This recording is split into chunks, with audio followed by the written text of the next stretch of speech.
안녕하세요. 오늘도 사연살롱을 찾아주셔서 감사합니다. 대전에 살고 있는 50대 주부입니다. 저에게는 세상 누구보다 얄미운 시누이가 한 명 있어요. 보통은 남편 여동생들이 얄밉게 군다는데 제 경우는 남편 누나가 그랬죠. 거기엔 약간의 이유가 있어요. 남편과 저는 6살이나 차이가 나거든요. 문제는 연상녀 연하남 커플이라는 거죠. 하필 손이 시누이가 저와 동갑이기도 하고요. 처음 남편이 6살 연하라는 걸 알게 되었을 때 전 관계를 끊으려고 했어요. 한두 살도 아니고 무려 6살인데 남들 보기도 좀 그렇잖아요. 하지만 1년에 가까운 남편의 구애에 결국 두 손을 들고 말았죠.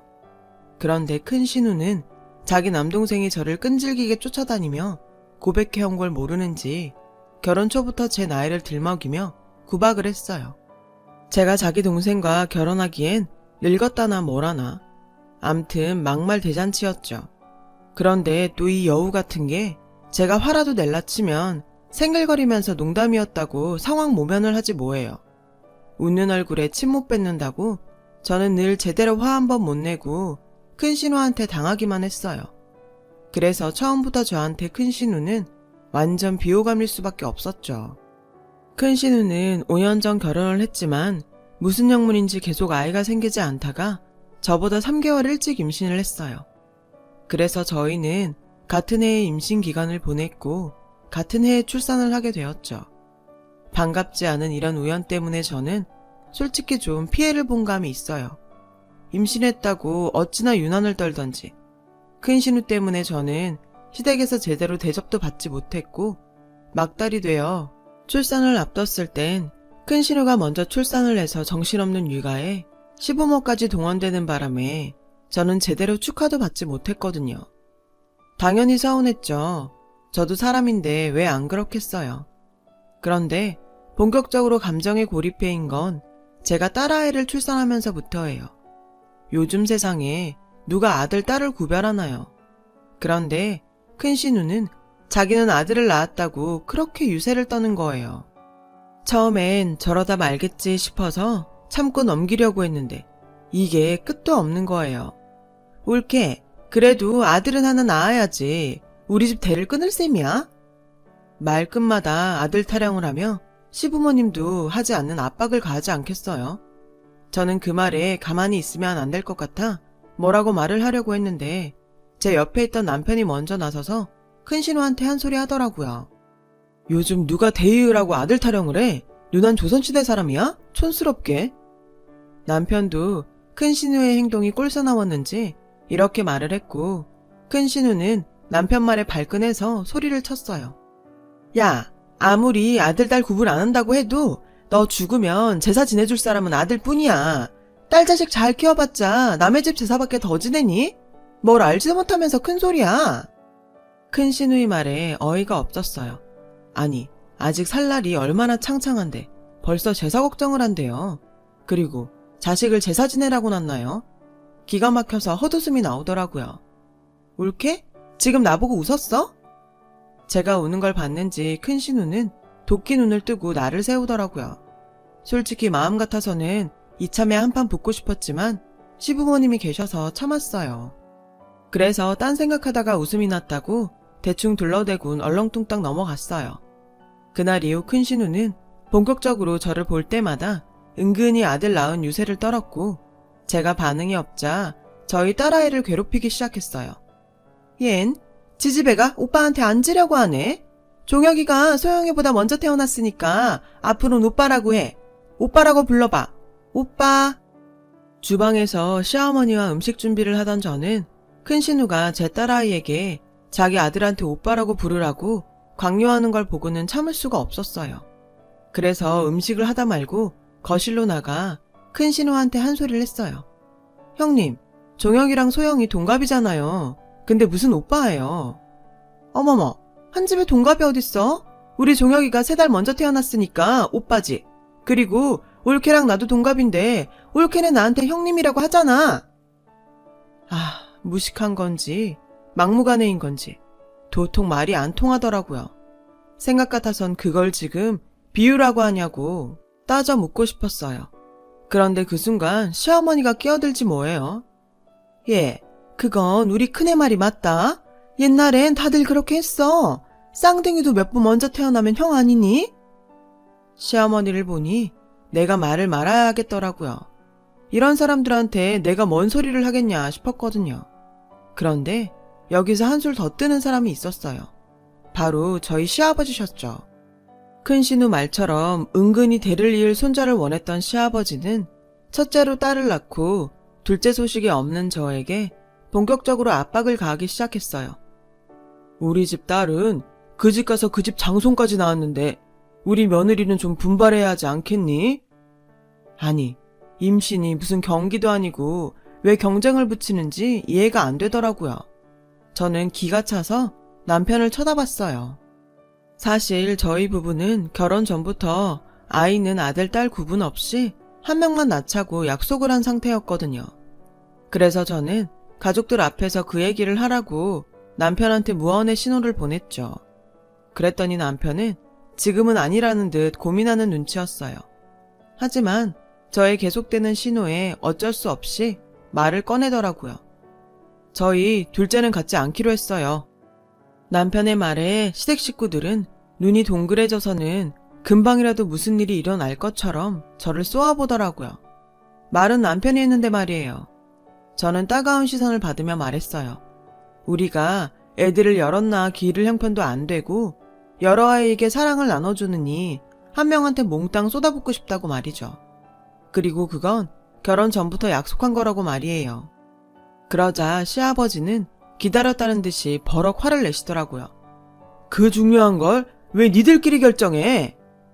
저는 시아버지의 태도에 당황해서 아버님 얼굴을 보며 말했어요. 자식을 낳는 것도 키우는 것도 저희 몫인데 그럼 그 결정을 누구랑 해요? 시아버지는 제 말에 당황하셨고 순식간에 시댁 분위기는 싸늘해졌어요. 제가 여지껏 시댁 어른들 말에 토를 달아본 적이 없어서 그랬을 거예요. 하지만 그렇다고 해서 대충 알겠다고 하고 지나칠 수만은 없었어요. 제 아이에 대한 문제니까요. 그때였어요. 큰 신우는 불난 집에 기름을 붓더군요. 옳게, 지금 그 말은 내 동생이 능력이 없어서 애를 못 낳는다는 거네? 순간 시부모님은 싸늘한 눈빛으로 저를 쏘아보았고 위기의식을 느낀 남편은 저와 딸아이를 데리고 시댁을 나왔어요. 하지만 그것은 임시방편이었어요. 그놈의 아들이 뭔지 시댁의 압박은 계속되었어요. 니들 편하자고 애 하나만 낳겠다는데 나중에 소영이 혼자 외롭고 슬프다? 너희가 억만금을 남길 것도 아니잖아. 그러니까 소영이한테 유산 남겨준다 생각하고 남동생 만들어줘. 사람은 다 태어날 때 자기가 먹을 거 갖고 태어난다잖아. 걱정하지 말고 나. 시부모님은 근 2년간은 생각을 바꾸라고 저를 들들 볶으셨어요. 저도 사람이라 짜증은 났지만 그래도 한쪽 귀로 듣고 한쪽 귀로 흘려버리며 버텼더니 2년이 지나고 나서부터는 서서히 포기하는 것 같았어요. 한 사람만 빼고요. 바로 큰 신우였죠. 엊그제 엄마가 울면서 전화하셨더라. 올케가 죽어라 말을 안 들어먹어서 더는 못하시겠다고. 손주 포기하시겠대. 어쩜 사람이 그러니? 노인네들이 늙음하게 손주 한번 안아보고 싶다는데 그걸 못해줘? 올케가 시집와서 한 게 뭐 있어? 혼수를 남들처럼 해왔어. 용돈을 제대로 들여봤어. 꼴랑 기집애 하나 낳은 거밖에 없으면서 댐 못 있는 며느리 예전 같으면 소방마저도 할 말 없는 거야. 그런 걸 어르고 달래줬더니 기고만장해가지군. 쓸데없이 고집 부리지 말고 둘째 가져. 애는 엄마가 키워주신다니까. 형님도 지금 애 키우니까 아실 거 아니에요. 애는 낳는 것보다 키우는 게 더 중요하잖아요. 아무리 공평하게 사랑을 준다고 해도 그게 가능하겠냐고요. 둘째 낳으면 소영이 입장에선 부모 사랑 뺏기는 기분일 텐데 저 그러기 싫어요. 소영이한테 그런 상처 주기 싫다고요. 온전히 소영이한테만 사랑을 주고 싶어요. 저는 최대한 감정을 자제하며 말했어요. 솔직히 마음으로는 아들을 낳았어도 이렇게 둘째 타령을 했겠느냐. 딸 낳았다는 이유로 둘째를 강요하는 건 말도 안 된다. 라고 말하고 싶었지만요. 아무튼 시간이 지나고 나니 시부모님은 손주에 대한 미련을 버리셨어요. 하지만 아버님께서는 가끔 그러셨죠. 재산을 불리면 뭐하냐, 물려줄 손주도 없는데 라고 푸념 섞인 말씀을 하시긴 하는데 그쯤이야 듣고 넘길 수 있는 수준이었죠. 그렇게 저희 부부의 계획대로 딸아이는 무남 동녀로 자라 초등학교에 입학하게 되었어요. 시부모님은 같은 해 초등학교에 입학한 친손녀와 외손자에게 책가방을 선물로 사주셨고요. 그때까지는 나름 모든 게 좋았어요. 딸아이는 책가방을 멜 때마다 할머니, 할아버지 얘기를 하며 좋아했으니까요. 하지만 얼마 뒤부터 제 딸과 큰 신우의 아들은 자연스럽게 비교의 대상이 되었어요. 큰 신우가 벌인 일이었죠. 우리 종혁이 천재인가 봐. 구구단을 딱 한 번 알려줬는데 벌써 다 외웠어. 소영이는 요즘 공부 어떻게 시켜? 저는 아직 학교 공부 외에는 안 시켜요. 소영이가 노는 걸 더 좋아해서요. 어머머? 옳게 그걸 말이라고 해? 얘야 당연히 노는 걸 더 좋아하지. 공부는 엄마가 끼고 시키는 거야. 어린애가 뭘 한다고 알아서 해. 올케는 어쩜 그렇게 애 교육에 관심이 없냐? 난 올케가 소영이 학교 들어가면서 회사 그만두길래 애 교육 제대로 시키려고 그러나 보다 했는데 뭐야? 그냥 놀고 먹을 생각이었어? 올케는 참 편하게 산다. 저는 큰 신우 말에 기분이 상했지만 말 꺼내봐야 기분만 상할 것 같아 참았어요. 사실 저는 아이를 돌봄 교실에 보내는 것도 그렇고 아이가 더 크면 함께하는 시간이 없을 것 같아서 회사를 그만둔 건데 큰 신우는 자기 입장에서만 떠들더라고요. 제 눈엔 아직 1학년인데 놀지도 못하는 조카가 더 안타까운데 말이죠. 그 후 시댁에 갈 때마다 시아버지는 제게 종혁이는 애가 공부를 스폰지처럼 빨아들이듯이 한다더라. 너도 소영이를 너무 놀게만 하지 말고 끼고 좀 가르쳐봐라. 라며 말씀을 하셨어요. 그럴 때마다 저는 아직 초등학생인데 벌써부터 공부로 스트레스를 주고 싶지 않다고 웃으면서 얘기했죠. 그러자 제 얘기를 듣던 시아버지는 대뜸 너는 보자 하니까 내가 웃음냐? 어떻게 시애비 말에 한 번을 알겠습니다 하고 고분고분하게 듣는 적이 없어? 어른이 말을 하면 듣고 새길 생각을 해야지 원. 결국 역정을 내시곤 안방으로 들어가 버리셨어요. 솔직히 억울했어요. 제가 알겠다고 대답할 말을 하셔야 알겠다고 하죠. 그저 제 속만 답답할 뿐이었어요. 그렇게 시작된 친가 외가 손주의 경쟁은 중학교에 들어가면서 본격적으로 경쟁 구도가 자리를 잡았고 저도 사람인지라 저희 딸이 형님 아들한테만큼은 지지 않았으면 좋겠다 생각하게 됐어요. 하지만 그럴 때마다 남편은 꼭 공부를 잘한다고 아이가 성공하는 것도 아닌데 집안 분위기에 휘둘려 애 들볶지 말라고 저를 잡아주었고 딸아이와 많은 대화를 나누며 자기주도 학습을 하게 했어요. 그 결과 저희 아이는 학원이나 과외를 시키지 않았는데도 스스로 알아서 공부도 하고 취미생활도 하며 자유롭게 자라났죠. 저는 그 모습에 그저 고맙기만 했고요. 그렇게 저희 딸과 조카가 고등학교에 입학을 했고 그해 설이 돌아왔어요. 나는 종혁이 대학 진학 문제도 그렇고 이참에 강남으로 이사가려고. 큰 신우는 자랑하듯 얘기했어요. 당시 아주버니는 꽤 큰 입시학원을 운영하고 있어서 살림이 넉넉했거든요. 옳게 소영이 대입 준비하려면 서울로 올라와야 하지 않겠어? 언제까지 시골에서 그러고 있을 거야? 큰 신우는 우리가 대전에 살고 있는 게 마치 애 교육에 관심이 없어서 그러는 것처럼 말했어요. 그러자 남편이 큰 신우한테 이렇게 말을 했죠. 내 직장이 여긴데 애 대학 때문에 서울로 간다는 게 말이 돼? 그건 좀 오바지. 오바긴? 요즘 다 그래. 니네 부부는 부부가 애 교육에 관심이 없어서 그런 거지. 에휴, 부모 잘못 만나 우리 소영이가 고생이다. 불쌍한 내 조카. 고만고만한 대학 갈 거면 몰라도 명문대 가려면 서울로 와서 서울 애들이랑 경쟁을 해야 할 텐데. 됐어. 우리 소영이가 왜 불쌍해? 부모 사랑 받으면서 잘만 자라고 있는데. 그리고 꼭 명문대 가야 잘 사는 건 아니잖아. 그건 그저 부모 욕심이지. 이러니 소영이가 불쌍하다는 거다. 부모면 당연히 나보다 애가 더 잘 살길 바라야 되는 거 아니니? 남들은 자식한테 못해줘서 난린데. 아우 됐다. 넌 정말 말이 안 통한다. 울케도 쟤랑 같은 생각이야? 남매의 말싸움은 급기야 저에게 불똥이 튀었고 저는 그냥 대답 대신 웃음으로 넘기며 자리에서 일어났어요. 사실 저희 애가 지금까지 제가 시킨 것도 없는데 공부를 꽤 잘했어요. 그래서 저희 부부의 교육 방식이 틀리지 않았다고 생각하고 있었고요. 그런데 이런 생각을 큰 신우한테 말을 해봤자 씨알도 안 먹힐 게 뻔했기에 그냥 말을 말자 했던 거죠. 그때였어요.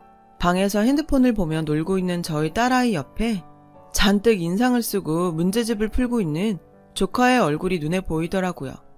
그 모습이 내심 눈에 거슬리긴 했어요. 안 보면 모를까 눈앞에서 비교가 되니 걱정을 안 할 수는 없겠더라고요. 하지만 시댁에서까지 애한테 잔소리는 하지 말자고 생각했죠. 그렇게 생각하고 보니 연신 인상을 쓰고 문제집과 씨름하는 조카가 안쓰럽게 보였어요. 물어보지 않아도 큰 신우 성격에 얼마나 애한테 스트레스를 줬을지 알 것 같았죠. 그때 희한한 장면이 눈에 들어왔어요. 조카가 눈치를 살피며 가방에서 문제집을 하나 꺼내는 게 아니겠어요? 행동이 어찌나 조심스럽던지 저까지 숨죽여 몰래 그 모습을 지켜보게 되더라고요. 알고 보니 조카가 꺼낸 건 답안지였고 그걸 보고 문제집에 답을 적더라고요. 뭐 어릴 땐 당연히 그럴 수 있죠. 도둑질을 한 것도 아니니까요. 그런데 주방에서 연신 제 남편에게 명문대 노래를 부르는 큰 시누이와 몰래 답지를 베끼고 있는 조카를 보니 제가 다 안쓰럽더라고요. 그렇게 시간이 흘러 아이들이 수능을 보게 되었어요. 저도 수험생 부모라 잔뜩 긴장이 되더라고요. 저보다 훨씬 긴장한 큰 신우는 아침부터 청심환을 먹으며 한 끼도 먹지 못했다고 하더라고요. 그렇게 수능이 끝났어요. TV에서는 연신 올해 수능이 작년보다 어려웠다는 보도가 나왔어요. 저는 시험을 마치고 돌아온 딸아이에게 지금을 좀 즐기라고 했어요. 그동안 수험생이라서 참았던 것들을 실컷 해보라고 말이죠. 그리고 한 달쯤 지나 수능 성적표가 나왔고 아이들은 이제 본격적으로 원서를 쓰기 시작했어요. 이과생이었던 저희 딸은 기계공학을 전공하고 싶다고 했어요. 어릴 때부터 다른 여자아이들과 다르게 기계 만지는 걸 좋아했거든요. 확실히 피는 못 속이나 봐요.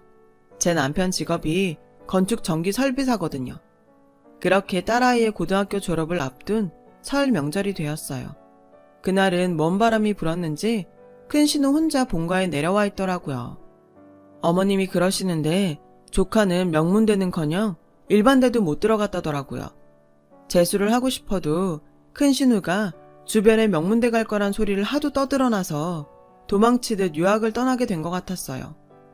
그 사정을 다 알고 있는데도 큰 신우는 저를 보자마자 마치 처음부터 유학을 염두에 두고 있었던 것처럼 꾸며댔어요. 그 모습을 보니 사람이 참 구차해 보이더라고요. 그때 남편은 시아버지의 호출로 차 키를 가지고 나갔고 저는 시어머니와 음식을 하느라 주방에 있었어요. 거실에선 큰 신우와 저희 딸아이만 남게 되었어요. 소영이는 대학 발표 났니? 서울로 오게 되면 고모 집에서 학교 다녀. 저는 집에서 다니려고요. 집? 예, 너 대전에 있는 대학 넣었니? 왜? 명문대는 못 가도 인서울은 해야지. 하긴 너처럼 부모한테 제대로 지원도 못 받은 애가 인서울대학 가는 게 쉽겠니? 고모가 봐도 니네 엄마랑 아빠는 너한테 너무 소홀했어. 너 대학 그렇게 된 건 다 네 부모 탓이야. 거참 듣자 하니 헛웃음이 나더라고요. 그런데 그때 시아버님 심부름을 마친 남편이 들어왔어요. 밖에서 큰 신우의 말을 들었는지 황당한 표정이더라고요. 뭘 소홀히 해. 우린 할 만큼 했어. 큰 신우는 마침 잘 됐다는 듯 남편에게 한 소리 하더라고요. 할 만큼 하긴? 내가 진작에 애 교육에 관심 좀 가지라고 했잖아. 인서울도 아니고 고작 대전에 있는 대학이 뭐니? 하긴 지집애야 뭐 시집가면 그만이니까. 야, 너 아들 안 낳길 천만다행이다. 이런 걸 성견지명이라고 해야 하나? 그러면서 킬킬대는데 정말 뒤통수라도 한 대 치고 싶더라고요. 기집애는 시집이나 가면 된다니. 그게 고모가 조카 앞에서 할 소린가요? 그래서 한마디 하려고 했어요. 그런데 그래서 누나는 그 난리를 치고도 애 대학도 못 보내서 해외로 도피 유학시키는 거야?